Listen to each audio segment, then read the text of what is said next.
Good morning, I'm Olivia Otieno. Yes, don't be fooled by my flyness. Just because I look amazing doesn't mean I'm not sick. Atuo marach. And now I'm joined by three phenomenal women.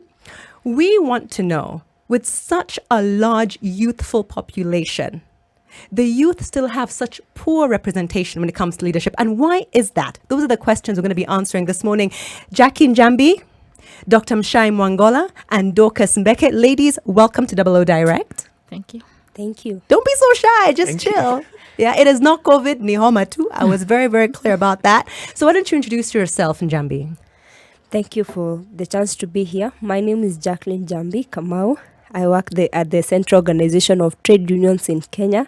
Yes, Dr. Francis Atoli is my boss. He's our Secretary General, our leader, and we are proud of him. So I work as his personal assistant.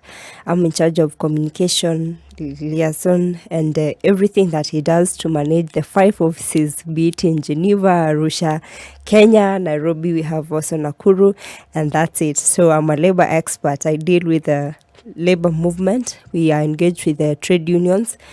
Labor is our thing, so solidarity forever, that's it. And apart from that, also my background is Egerton University. I've pursued sociology and Swahili language. Then I joined University of Nairobi. I've pursued communication, and I'm in for the doctorate. I'm studying public policy analysis in political science. This is because of the dynamics of labor and being political organization. I feel like I'm in the right place and I speak for the youth. Apart from that, I'm a mother and I'm humbled to be a wife to one gentleman. Thank you. Oh, I love it. And Mumbi, do you hear that? That is where I've been failing. I've not been starting Double O Direct by mentioning my great boss, one Mr. Orlando Lyomu, and saying, yes, I am a host on his show, SpiceFM. No, I'm just kidding. I love it. And I love the fact that you're getting a PhD. I love that you're married to one man. That's Mumbi. Take notes. Dr. Ari, tell us. Hey, first of all, I want to say how excited I am. I'm really loving the show and I will keep listening. So my name is Mshai Mwangola.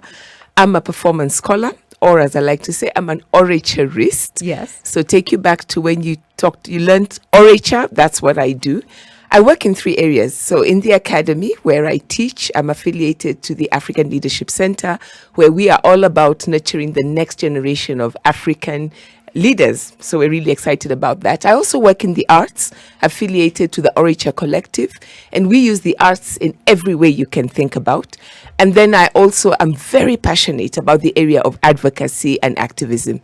And here I chair the board of Uraia Trust. I work with civil society anytime I get the privilege to do so. By the way, I believe if you're a Kenyan citizen, you should be doing something to support a civil society organization near you, because these guys work their hearts out for us.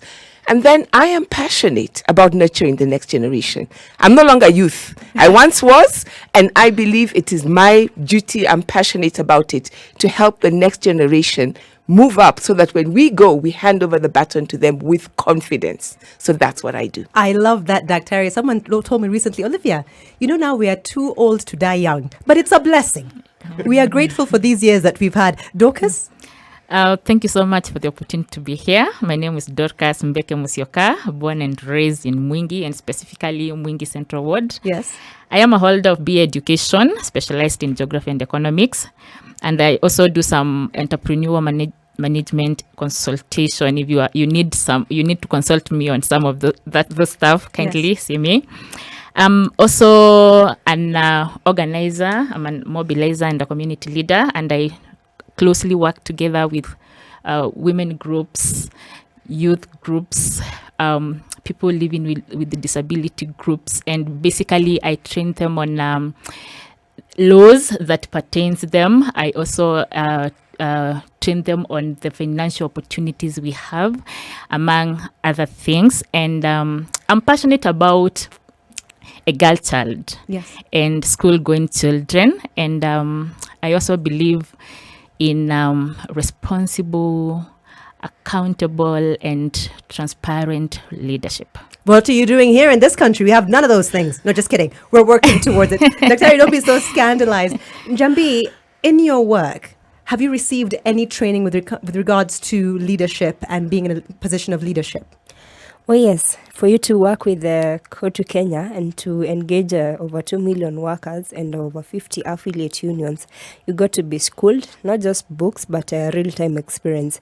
And this is where I mentioned that I'm a beneficiary of a First Kenya PLGP program, that is Political Leadership and Governance Program, class of 2019.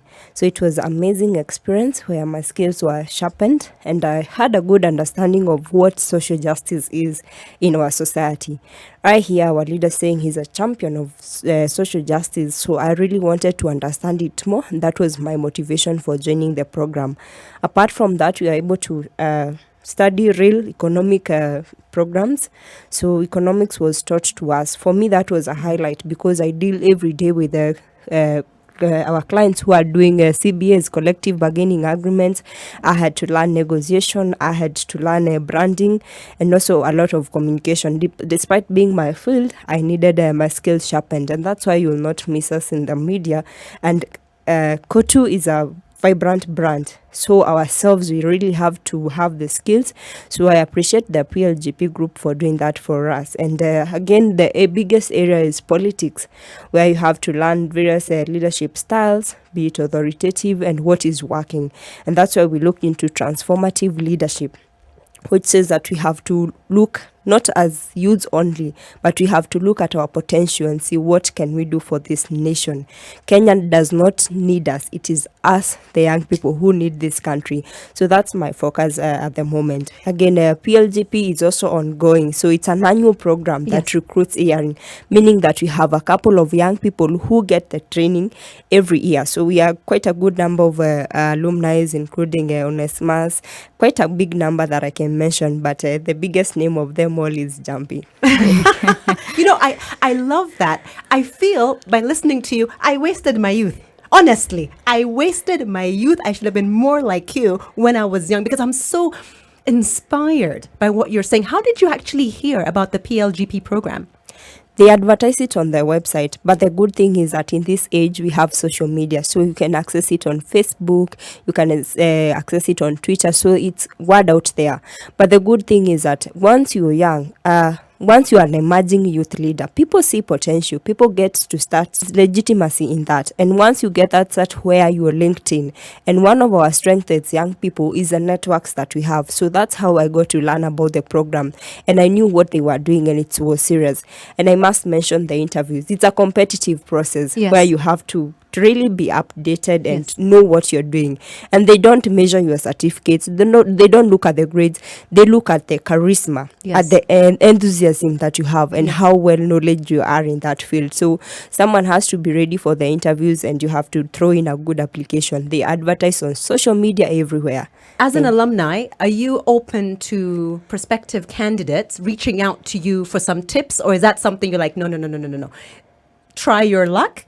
But if you get in, like Dorcas has, then I can help, maybe mentor you or something like that.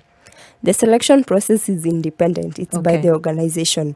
But one thing I do is that I already tested the waters and they are sweet. So I recommend other people so that they get the training. And we have so many other generals. We have so many other comrades who are transforming these societies, making it as just as possible. And with that, I can mention that I'm a champion of the women agenda in this country. We need more women leaders in as much as we have many male leaders and they are good, but we need a balance in there and equality. And I want many more to come hear that so that each one of us can be doing what we can do in our day-to-day lives, in our circles. I'm doing it in the labor movement. I'm doing it here on SpiceFM on Double O Direct. If there was ever a reason for me to get out of bed and take the antibiotics and wash it down with some Panadol and a Red Bull, which I may not recommend, but it was necessary, what you've said is it. Dr. Ari, what is stopping more young people having the passion? She talked about comrades. She talked about generals. What is stopping more of our young people from having that kind of rhetoric? I think part of it is that people tend to think that, I just have to do what everybody else is doing. And they keep their heads down and constantly believe that they're not the ones who can rise up. Yes. It has to be somebody else to lead. It has to be somebody else to do it. And I'm most passionate about telling everybody, actually, the person you're waiting for is you. Yes. If you see that place and you think somebody should do something about it, you step up to do it. And then find the people who will support you, who will cheer you on, who will tell you off, but tell you off in a way that doesn't, pull you down, but as a way that builds you up so that you can get to where you need to go. I know so many young people say the opportunities are not there, the resources are not there. But as Jambi said, look, if you look for them, opportunities, the doors open, the resources are there.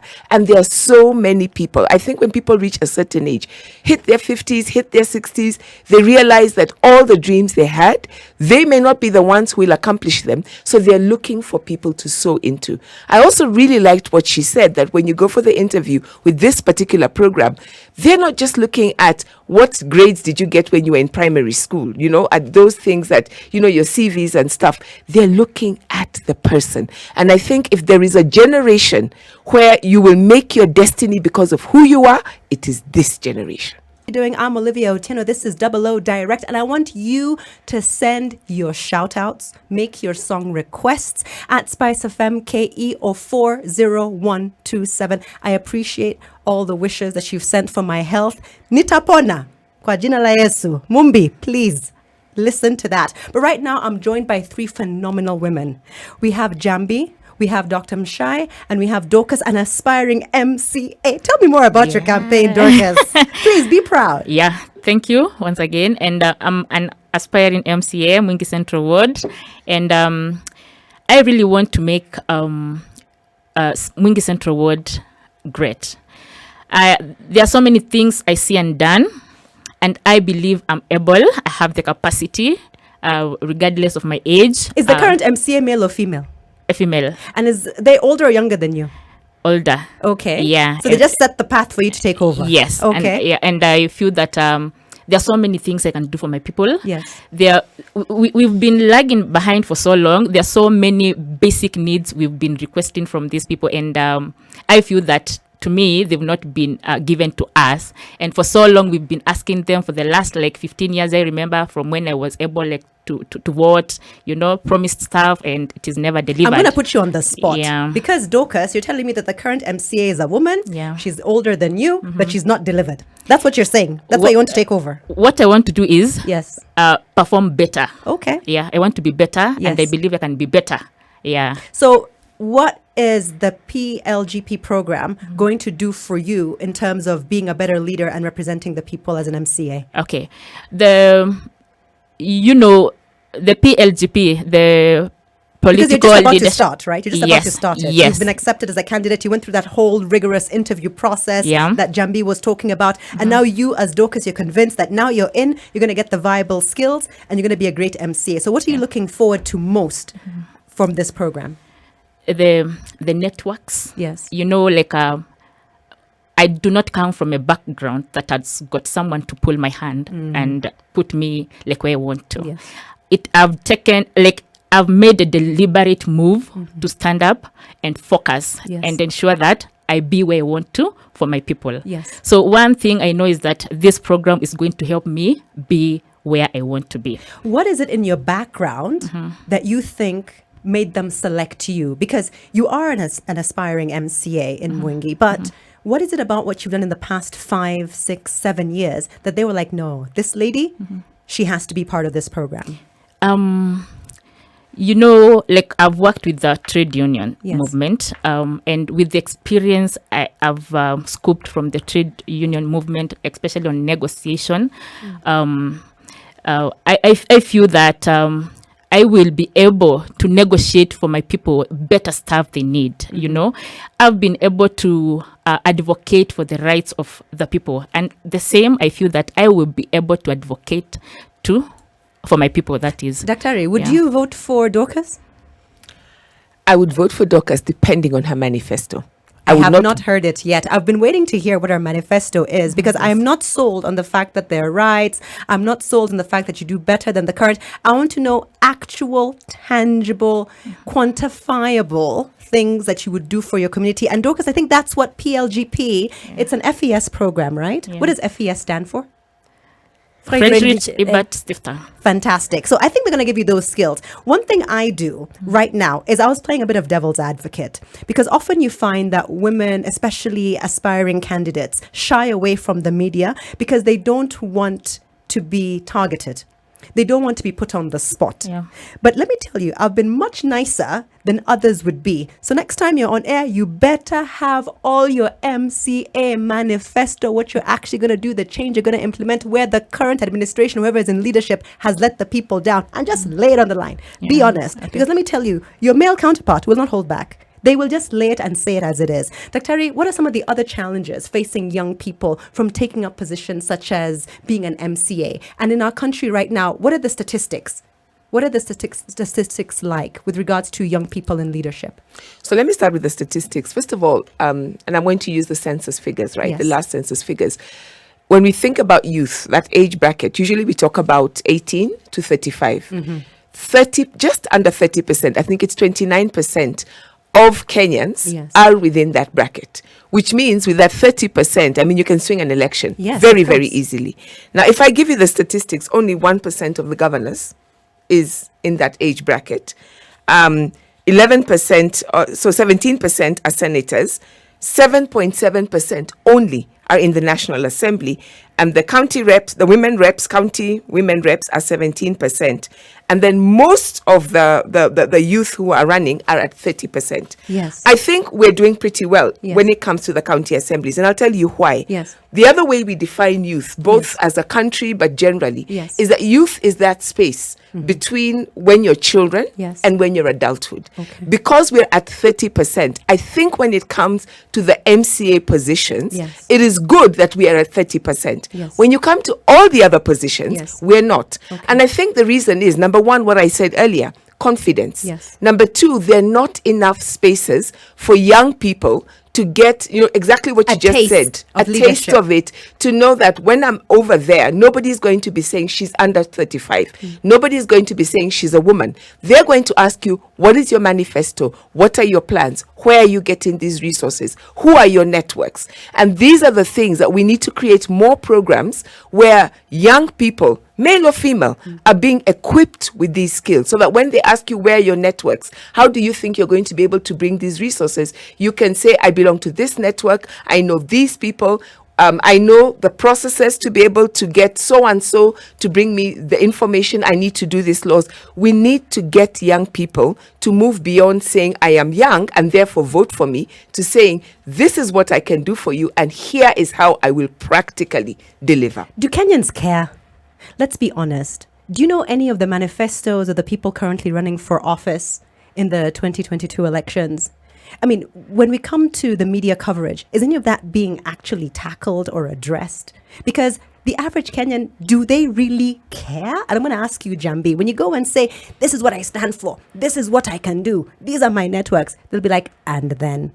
What they want is a quick fix solution to their problem, which is primarily financial. Do they even have the time to listen to what you have to say? How do you, for example, Jambi, recruit people onto Kotu?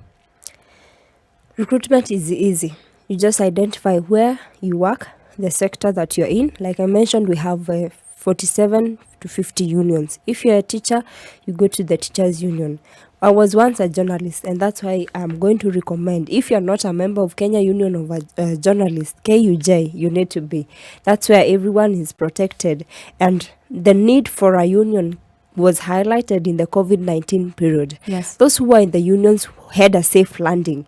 But those who are not members of the union, they were more vulnerable compared to our members. Yes. We negotiated a prepackaged values for them. Yes. So it was easy for anyone who was in a union. I'm not saying that we did magic, Yes. but we were able to manage and have some negotiations for them, including a memorandum of understanding with the government. And even right now, Yes. we are still doing a lot. For example, the SRC is freezing salaries. What do we do? What Yes. what does private sector do? Yes. So we are pushing to them, and our leader is there. It's actually, we shall go to court. He's leading us in the battle, and we are ready. And on the question of whether do Kenyans really understand the manifestos, it's a question of having a bright future versus the present urgent needs that we have. Yes. So yes, they do remember. For example, I hear a question about laptops. So it was in a manifesto of a political party. But Yes. now, in as much as they may not read the entire document, they are catching up. The age and the technology that we have right now has to remind our politicians. And my colleague and comrade Dorcas, we have to put into record that whatever you say, the internet does not forget. The community will never forget. The hard pressing needs may suppress us to an extent that we may not be there. Yes. But come the next general election, the promises of 2017, the promises of 2013 will be reminded. And this is expected in the shift that you are going to see in the member of parliament, which Dr. mentioned that the youth representation there is down. So it's going to increase because we have Dorcases and many of us who are offering ourselves for election as young people.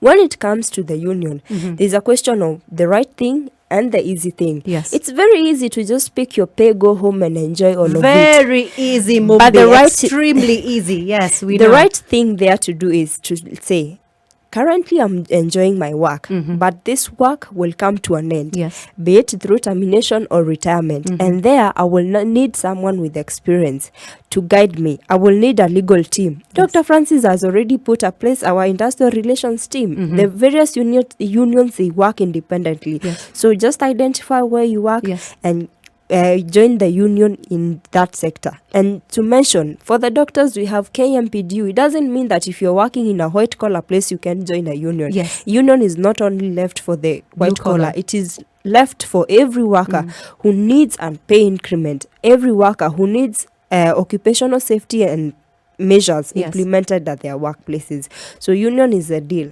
Let me tell you, she's just recruited me. You know, Dorcas, I want to find out from you, what support do you need that you envision for your success? If someone was to say, you know what, I have a magic box, and inside that box is everything you could possibly need, what would you want inside that box so we can see Dorcas elected as an MCA? Number one will be like the platform whereby I can be able to meet my people and try and give them sell to them my manifesto, which clearly touches on every person, the women, the youth, the people living with disabilities, the children, and also general the workers. Yes. Yeah. So I would want to be provided with that platform where I can be able to reach everyone. This is the platform. We are reaching literally everyone. Yes. Okay. Yes. Another thing is, it has come to a point where our politicians have made it that for you to meet voters, like you must give them something. This is Dorcas. I'm growing. It's I've expensive. not been in that position where I can ditch out money. To personally, what I have is not even enough for me. But I have a dream Yes. for my people. So financing. If I would get someone to really finance me to be able to meet my people without those hiccups, then I'll be again very fine. Another thing I would want is cooperation, especially from the youths. I am a youth, I am a single mother, and I know the hardships those people go through. So I would want to be able to meet those people and try to talk to them, resonate with them, and have that goal together and move forward. You raised a very, very interesting point. You said that he was 39, President Macron, when he first took office. Our president was 52 when he first took office, and yet we were calling him a young Turk. There's something wrong there, isn't there? Yes, there is. And what for me is interesting is that go back 50 years. Yes. Tom Mboya is in his early 20s when he starts to rise through the trade labor movement, which we've been Yes. talking about. Yes. At 29, he is chosen to chair the All Africa People's Congress in Accra. Yes. And Kwame Nkrumah deliberately picked him Yes. because he said it must be the youth that lead Africa Yes. through into independence. And then something happened in the last 50 Where did we drop the ball? Because all I see, even as I look through our education system and I look through our homes, don't talk, don't stand up, don't answer, don't question. Young people women, the elderly are being put into boxes, right? Where we're not supposed to say, not supposed to ask, not supposed to question. And this is going on even in our institutions of learning and our institutions of higher learning, where we've been told this is how it is. Mwalimu amesema. And even if your answer is correct, it must be regurgitated exactly as it was issued to you in class. And that is a problem. Dorcas, Njambi, both of you ladies are under the age of 35. What challenges have you experienced, especially amongst your peers? Because you two are eloquent, you are confident, but that is not the norm amongst your peers. Or am I wrong? Different people have different personalities, and the level of exposure also matters. But I can tell you that the young people in this country are vibrant. Yes. We have technology, we have social media that is helping us Yes. the positive way.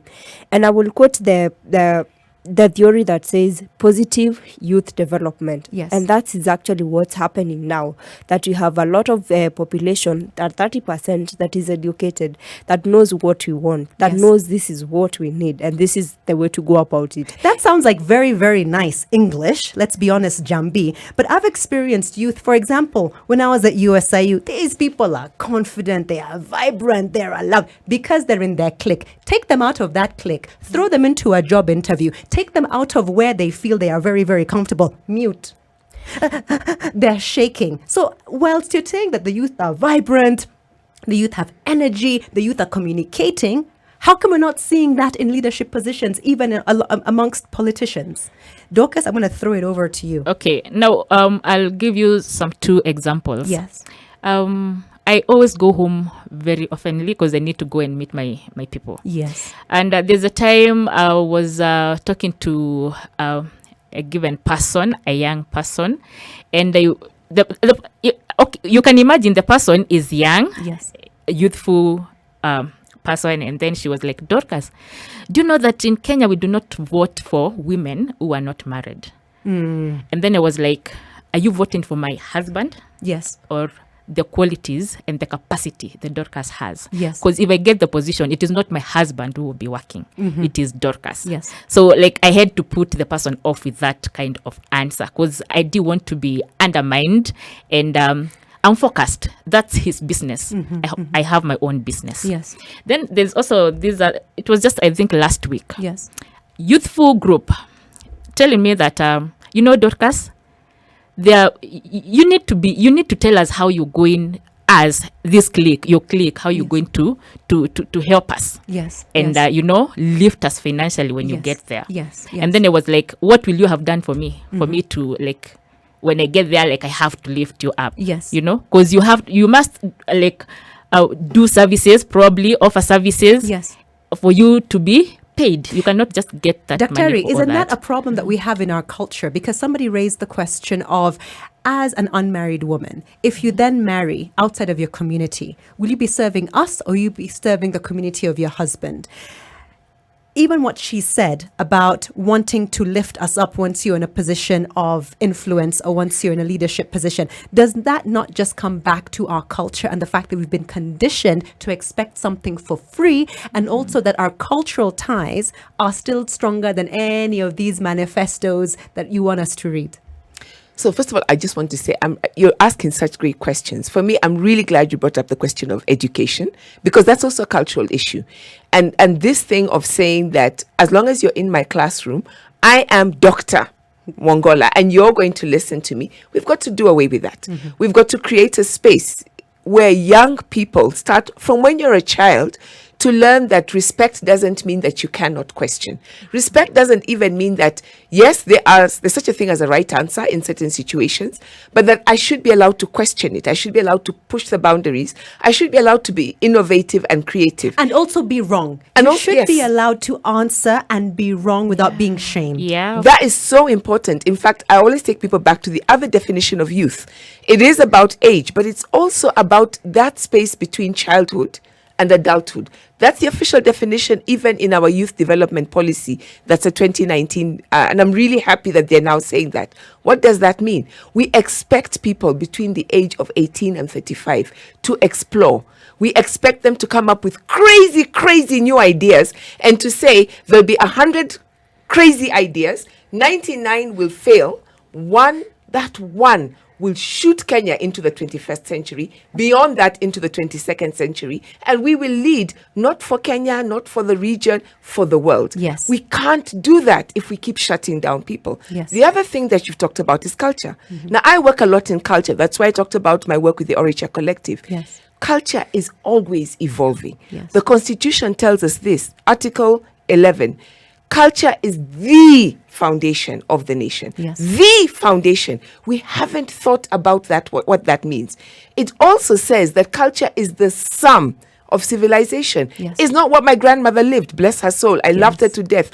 I don't want to live like my grandmother. Yes. I don't even want to live like my mother, whom I also love dearly. Yes. Culture is always evolving. Yes. And that is why when we say that women today are here, youth today are here, all these historically marginalized communities are here, and they should be allowed to contribute just like everybody else. We are saying we're changing our cultures. That thing of saying, Mshai, you are from this community, Yes. you're married into a different community, Yes. maybe you live in a different county, which Yes. is true in my case of Yes. all three. Yes. That doesn't matter. Yes. I should be able to contribute where I am at the moment, where Yes. I feel I'm passionate about. Yes. And so that thing of education, that thing of culture is so important. But let me say a third thing. Yes. The thing of strategy. Yes. Right? And so many of young people who step up, so many of women who step up, Yes. so many even of men who step up. Yes. Step up without very clear, thought out strategies of Yes. how we are going to get there. So Okay. people come and say, give me money. And you say, no, because I can't give money to everybody. Yes. But the question is, am I giving you a realistic strategy Yes. that says to you, even though I will not give you 500 shillings Yes. today, Yes. you can see how in the next 5 years, Yes. we will get to a place where the 500 shillings that I will not give you, but I will seed into a particular program or a particular way of working Will bear is fruit. going to get you to where where Yes. you need to be. Yes. And I think for me, that thing of strategy is where we need to seed and support young people, so that whether you're running in politics or you're a leader in any area, Yes. you have a strategy, and that you're able, it's fine if you fail. Yes. I'm really glad that you said, let's fail, but fail forward, True. not fail backward. And don't get so distressed. Let's not pull each other down because Jambi tried something and she failed. Yes, But instead yes. for me to ask, how do I help Jambi Yes. grow beyond that failure? I really like that. And Jambi, as a young person, as the youth that we're talking to today, what can you tell your peers? Because you said everyone's personality is different. People aren't going to be as eloquent. People aren't going to be as educated. People aren't going to be as exposed as you, but they have potential. What advice can you give the Jambi of 5 to 10 years from now?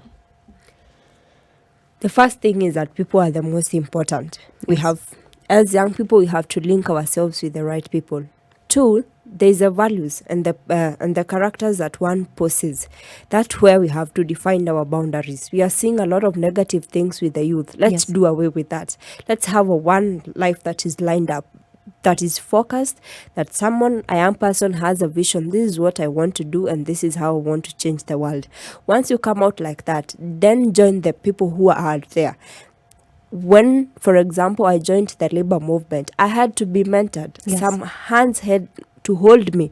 So if I disrespect the elders, yes, I may come in with new ideas, good ones, but they have to work with the people who are already there because they have built the country. They Yes. have built, for example, our boss has built Kotu to where it is. Yes. So as much as I come in with the new ideas, they have to be integrated. And that's why as young people we fail. We want to come up with a project and say, this is my idea, I created Kenya. No, Yes. it has been there for a while. Yes. But yes, we are innovative, we are creative. So these things that we are doing, let them come to build and to make better what is already there.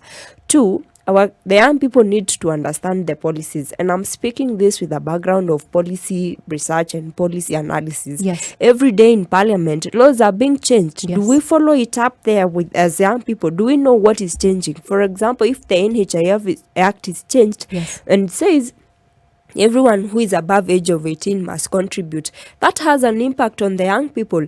Apparently, it's only the few voices that are saying that is wrong. We need to put universal health care that is Yes. supporting even us, the young people who may Yes. not be able to afford to pay for the NHIF. Exactly. So as youths, we need to step up to that level, know the policies, know the institutions that are there. It's one thing to be vibrant, to have an Instagram account that is active, but it's one thing to walk into an institution and know how the management is done, how decisions are made, and this is not a skill that can be acquired.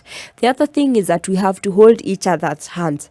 I mentioned that I inspired Dorcas at one point. Yes. How many other hands am I holding? And I actually do that. So we have to mentor ourselves among our cadre, and as we are looking for mentorship upwards, it has also to be horizontal, that we have to hold each other's hands. Where I'm weak, you help me. Where you're strong, where you're good, I also support you in that area. Let's come to the giant that is dragging youth, which is finances. And yes, the government has provided a few platforms like Uwezo Fund and all these consolidated funds. Yes. But let's agree, the economy is not good for the youth. We have the informal sector that is expanding, ballooning actually. Yes. And as a labor movement, we are going in there to try and see how do we improve the situation. So finances is quite a big challenge for many young people. But again, let's look at ourselves. Like Dr. said, that Yes. the potential is in us. So what do I have in my hands? What can I use to propel myself? As I look at what I don't have, like now Dorcas is winning. So Yes. let's her look at what she can do with what she has. 7.9 Spice FM in Mombasa and streaming standardmedia.co.ke. Good afternoon. I have never in the 4 months that I have hosted Double O Direct kept guests past midday. But today, Dr. Mshai Mwangola, Dorcas Mbeke, Jacqueline Njambi. You know, you're asking me, how am I when I am well? It is not that how I am when I'm well or ill. It is the energy from my guests. I could not let you go. I could not say kwaheria kuonana because this is such an important topic, youth leadership in Kenya. And I hope Dr. Toli understands the gem of a PA that he has in you, Jambi. Please, Dorcas, Yeah. open some political doors so that people can, like Jambi can walk through. Sure. Parting thoughts, youth leadership in Kenya. Dorcas, tell me. One, I want to talk with the youths. Yes. Youths, kindly wake up. It is our time. We need to take everything and move forward. You know, we've for long lagged behind, not because we should, but because we've not been able to, we've not been having the willingness to wake up and move. Now it is our time. Let us stand up and move forward. And by so doing, I'm sure we shall be able to bring the change we want, not only in our specific areas, but in Kenya as a whole. Number 2, I want to talk specifically to the people of Mwingi Central Ward. Yes. This is Dorcas Mbeke Musyoka speaking to you, and I'm telling you, I'm bringing you good stuff, both from women, children, youths, people living with disabilities and not even leaving our fathers behind. And together, I know we are going to make Mwingi a place where even we can have investors coming in, investing, and also being able to offer employment to our so many youths who are just idle and not doing anything in our place. I've been very tough on you, Dorcas. Uh-huh. Others will be tougher. What I want to see is a manifesto or an agenda go viral on TikTok or on Instagram or on Twitter. I want to see something that's actually building the youth of this country and helping us develop on social media go viral. Yeah, and then what I'll do is very soon I will be presenting my manifesto to my people live. You know, I want. Will you share it with me? I will. I wanna go through it. I Yeah. wanna, as you're gonna present it, I wanna go through it because I wanna veto it and vet it. Yeah, okay. and make sure Yeah. that you are present. Isn't that what you're about at PLGP? Ensuring that whatever it is that the students are presenting are credible. It's well thought out, it's research. Because I can honestly tell the difference between you, Dorcas, about to start that PLGP program and Njambi having gone through it. Did it make you better? It transformed me because it was a wake-up call to know me more, and see what I can give. Dr. Mshai, your final parting thoughts. So my final parting thoughts is this. If you're youth, this is your time for growth. Don't let anybody make it feel like this is the only time for you, that my life has ended because I'm now 30 and I have a baby and I have a family. No, until you're 35, you're still growing. And so take the time to develop yourself. Now, 3 tips. Number 1, get yourself a mentor or get yourself into some form of education program. It could be formal or informal. Pause right there. Dorcas, do you have a mentor? Honestly, If you don't, who currently in the political space or in a position of leadership would you like to mentor you? Ask them right now. Who is that person? I would. Now, you see, Dr. Mshai, that's one of the issues we have because our youth need mentorship, our youth need guidance, and yet our youth are not aware of the opportunities and the people available to offer that. So, Dorcas, please think about that honestly, because as you've seen from Jambi, as you've seen from Dr. Mshai, you need someone to guide you. You yourself said so. But if you don't even know what you want or who can give it to you, getting it becomes that much harder. Sorry, Dr. Ari, continue. That's excellent because actually so 3 areas you want mentoring. By the way, don't even look for one person. The people are already in your life, right? Even as you're looking for, I want Martha Karua, right? Before you get to Martha Karua, who's right next door to you? Who's in your church community? Who's in your, mosque? Who is your next door neighbor? So the 3 areas, I teach mentoring. Get a professional mentor, somebody who will give you the skills, the knowledge, the know-how to do the strategy, to do the manifesto, to put a bill together, whatever it is you need to do.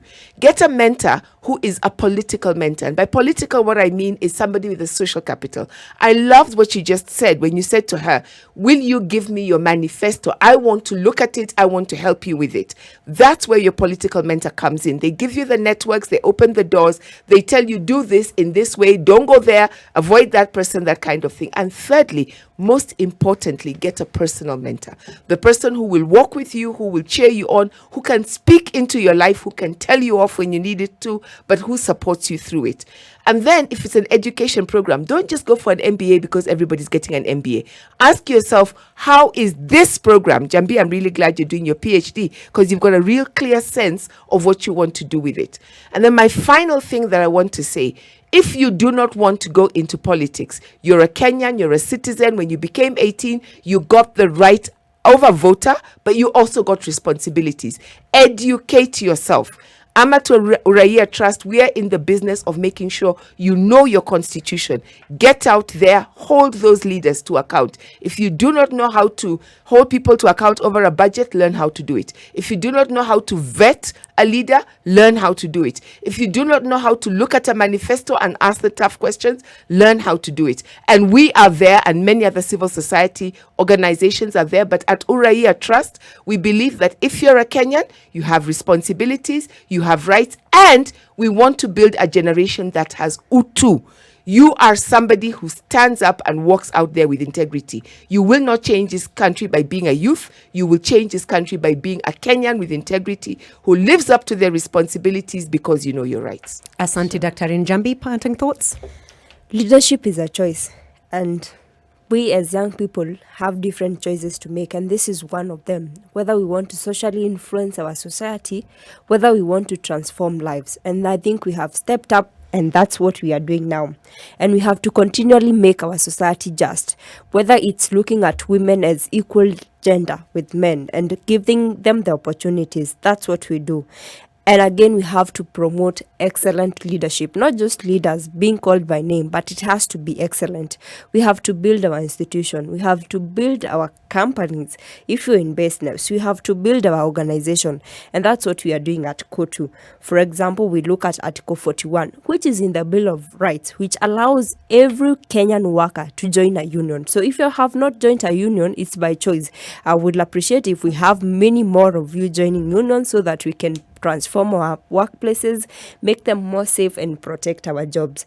And to conclude is that productive and constructive engagements for young people are the in thing. Let us look at us with our strength and engage in areas that we are more productive. Where my strengths are, we can do more there. And again, it has to be constructive. Young people, we have to be offered the platform and the opportunities to build ourselves, personal development. And I agree that leaders are born and leaders are made. Myself, I was born a leader, I think so, and I've been made by several hands, and one of them is Dr. Francis Atwoli. So we have to give ourselves room for our hands to be held, for our leadership skills to be sharpened and made through programs such as PLGP and many others that are there. And in the age of digitalization and artificial intelligence, we have really to train ourselves. And as we call on employers and every other person to train the workers so that we don't have many job losses, we have transition into technology. We must allow this artificial intelligence to come to us, Yes. but we prepare well for it. And that's what leadership is about. You know how many times she mentioned her boss, Dr. Francis Atwoli na Mumbi? Huh? Mshara ulipata back 100%. Na hata email kwa Mr. Orlando Liomo hata kusema asanti boss hakuna. No, surely. You, Mumbi, as youth, you're letting us down. You really are letting us down.